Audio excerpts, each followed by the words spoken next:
Bonjour tout le monde et bienvenue sur la chaîne Bentayeb MED Physique Chimie au secondaire.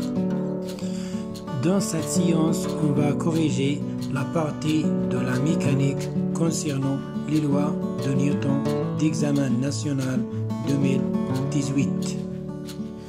Donc, premièrement, arrête la vidéo sur l'exercice et essayez de répondre aux questions.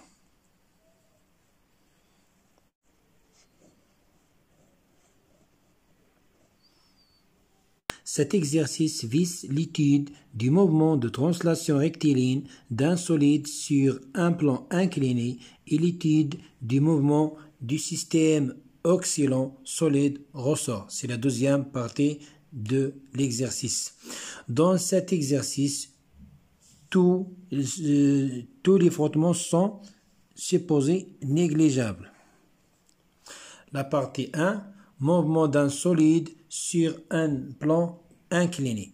On considère un solide S de masse M susceptible de glisser selon la ligne la plus grande pente d'un plan incliné faisant un angle alpha avec l'horizontale.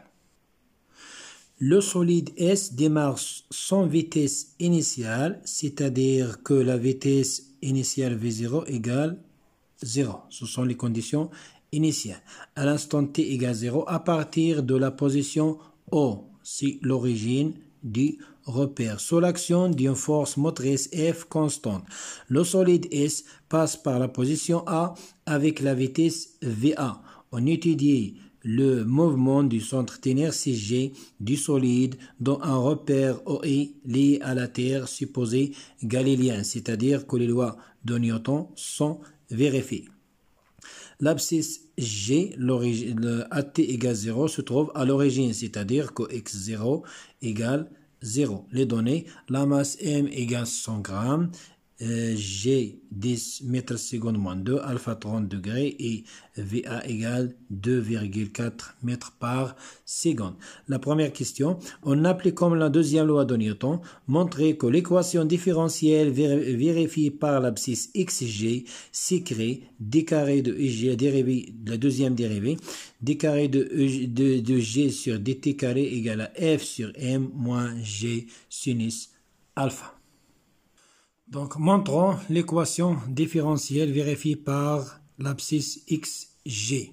Premièrement, pour appliquer la deuxième loi de Newton, il faut intervenir les forces exercées sur le solide S. Donc, le bilan des forces est le poids P, donc la force motrice F et réaction du plan incliné R. Les frottements sont négligeables, alors R perpendiculaire sur le plan incliné et P vertical vers le bas, c'est-à-dire perpendiculaire sur le plan horizontal. On va dessiner les forces.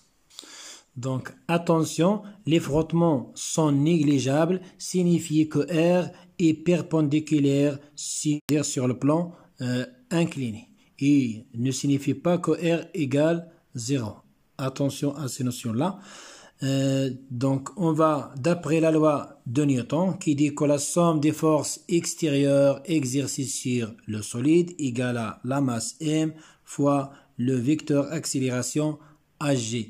On va remplacer, donc P plus F plus R égale M Hg. Et on va faire la projection sur l'axe OX. C'est l'étape la très importante pour résoudre l'exercice. Donc, je vais commencer par F. F est parallèle à OX dans le même sens, c'est-à-dire plus F. Il est compensé avec OX. Donc, FY, je suppose que Y est perpendiculaire sur X vers le haut. Par exemple, comme ça. Y, pour mieux comprendre seulement. Donc la projection de f sur l'axe des y dans 0. Pourquoi? Parce que f est perpendiculaire sur l'axe des y. Pour Rx est perpendiculaire sur l'axe des x, donc on trouve 0. Et pour l'axe OY est parallèle avec OY dans le même sens, c'est-à-dire que la projection donne plus R. Donc, pour P est incliné par rapport à OX et OY. Donc, la projection de P, c'est ici. Donc, PX, je vois que le sens est contraire par rapport à OX, donc je vais écrire le C moins. Donc, pour Rx, cet angle c'est alpha. Je vais l'expliquer après. Donc, alpha et donc Px est l'opposé. Donc, on va écrire le sinus, c'est-à-dire P sinus, le côté opposé, P sinus alpha. Donc, par rapport à OY. Donc, la projection de P sur l'axe des Y, c'est ici. Donc, ce côté, c'est le PY. Le sens vers le bas et OY vers le haut, c'est-à-dire que PY est négatif. Donc, PY, il représente le côté adjacent. Donc, on va écrire le cosinus, c'est-à-dire P cosinus alpha. Donc, j'ai ajouté l'axe des Y. Pourquoi? Parce que la projection est l'étape la très importante pour résoudre un tel exercice de la mécanique. Maintenant, je vais expliquer pourquoi cet angle égale à alpha. Je vais dessiner un triangle rectangle. Donc, cet angle égale à alpha. Donc, rectangle, c'est-à-dire ici on a 90 degrés. Donc, alors, ici, l'angle c'est 60 degrés. Donc, la somme des angles c'est 180 degrés. Donc, maintenant, prenons le petit triangle rectangle. C'est là. Rectangle ici. C'est-à-dire que ici, j'ai 90 degrés. 90 degrés plus 60, ça donne 150. Il reste ici combien? Oui, c'est 30. C'est-à-dire, c'est l'angle alpha. Je crois que c'est clair. Donc, la projection sur l'axe des x dans Px plus Fx plus Rx égale MAX. Et on va remplacer, donc c'est-à-dire moins P sinus alpha plus 0 plus F égale M fois AG. Et on sait que P égale à M fois G. Donc j'écris mg sinus alpha plus F égale à M fois AG. Et on sait que l'accélération égale à la dérivée de la vitesse, c'est la deuxième dérivée de l'abscisse x. Alors, je peux écrire, donc ici on a simplifié par m, je vais diviser ici par m, la même chose ici, et de même, et je simplifie m avec m. On trouve moins g sinus alpha plus f sur m égale à l'accélération a. Et on remplace l'accélération ag par son expression. On trouve finalement que d au carré de x sur dt carré égale à f sur m moins g sinus alpha. C'est l'équation différentielle demandée. C'est l'équation, différentielle en xg. Vérifiée par xg. Donc, je vais ajouter une question supplémentaire. Calculer l'intensité de la force de réaction du plan R pour vérifier que toujours R est différent de 0. Donc, qu'est-ce qu'on va faire? On va faire la projection de la relation sur l'axe des Y. Donc, on va écrire PY plus FY plus RY égale MAY. Donc, je vais remplacer. Donc, pour PY, c'est moins P cos alpha plus FY, c'est 0, plus RY, c'est R, égale MAY. Et comme le mouvement sur l'axe OX, c'est-à-dire que AY égale 0. Alors la relation devient moins M fois G, je vais remplacer P par M fois G, cosinus alpha plus R égale 0. C'est-à-dire que R égale M fois G fois cos alpha. Donc, R est différente de 0. La deuxième question, la figure 2 donne l'évolution de la vitesse en fonction de temps. Déterminez graphiquement la valeur de l'accélération AG du mouvement et calcule l'intensité de la force F. Donc, l'accélération représente la pente ou le coefficient directeur.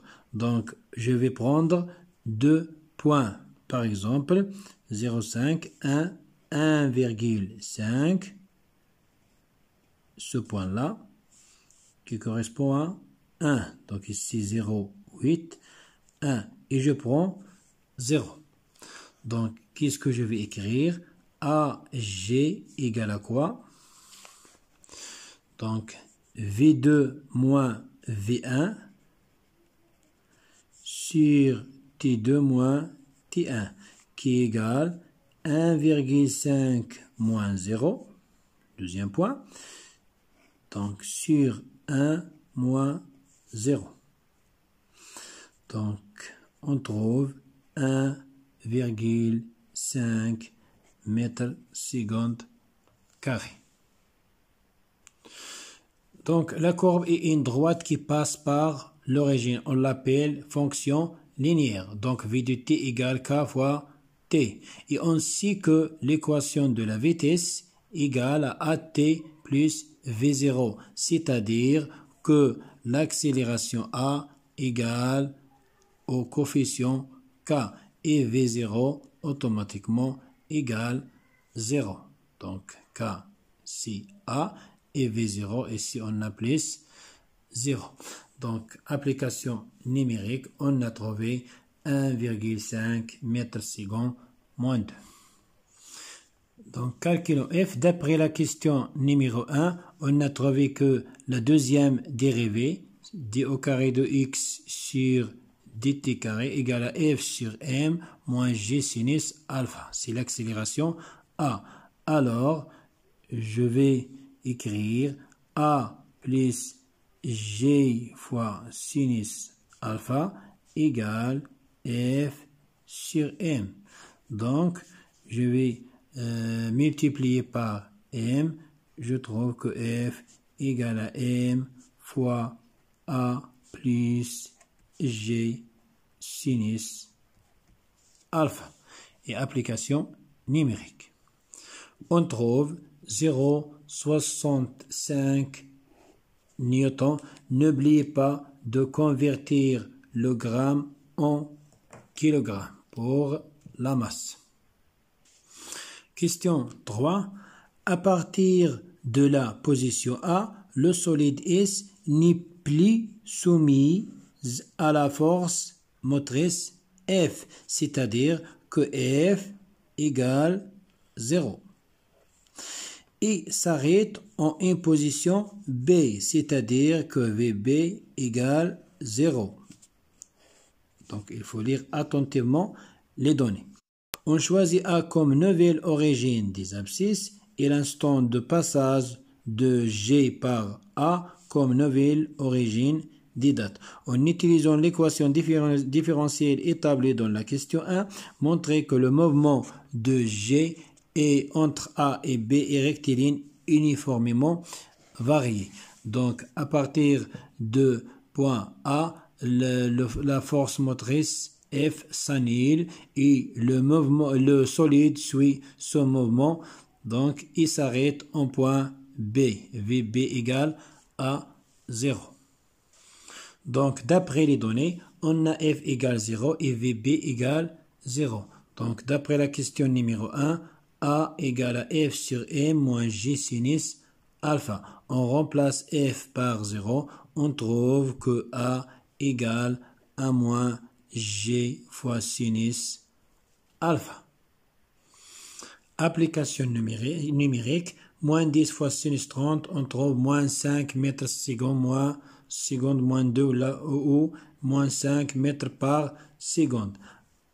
AG est inférieur à 0, donc le mouvement est rectiligne, uniformément varié.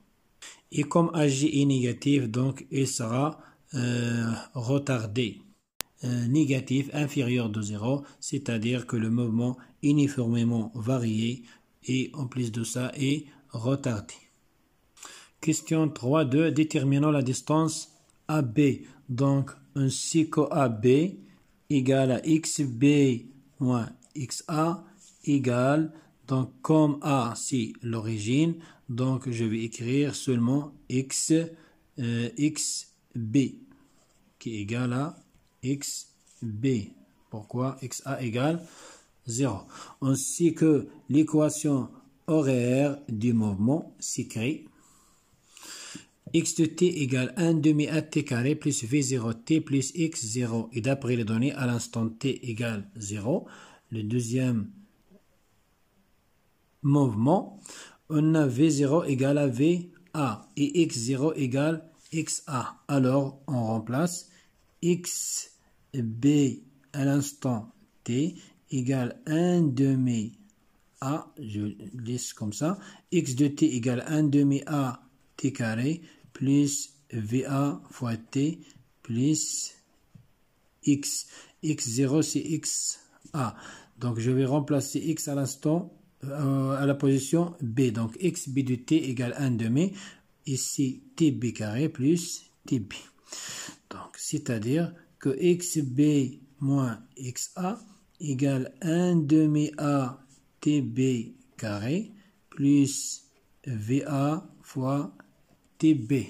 Et ainsi que xb moins xa égale à la distance AB. Donc la distance AB, c'est 1 demi a tb carré plus va fois tb. Donc il faut trouver t, l'instant tb. On va utiliser l'équation horaire de la vitesse. Donc on a dans le deuxième mouvement v de t égale à a', je vais la nommer prime pour ne pas confondre a avec a', a' fois t plus v0 c'est va. Je vais remplacer donc la vitesse vb égale à a' fois tb plus va. Et on sait que le solide s'arrête au point B, c'est-à-dire que VB égale 0. Alors 0 égale à a' fois TB plus VA. Donc TB égale, oui, qu'est-ce qu'on a, oui, d'accord, c'est moins VA sur A'. Et application numérique, on a déjà trouvé que A' égale moins 5. Donc pour la vitesse VA, c'est 2,4. Donc moins 2,4 sur 5. On trouve 0,48 secondes. Et finalement, on remplace TB dans l'expression de AB. Donc je vais simplifier l'écriture. Pardon, ici on a la nommée A'. Donc A c'est moins, A', c'est moins 5. Moins 5 sur 2 fois TB carré plus 2,4 fois TB.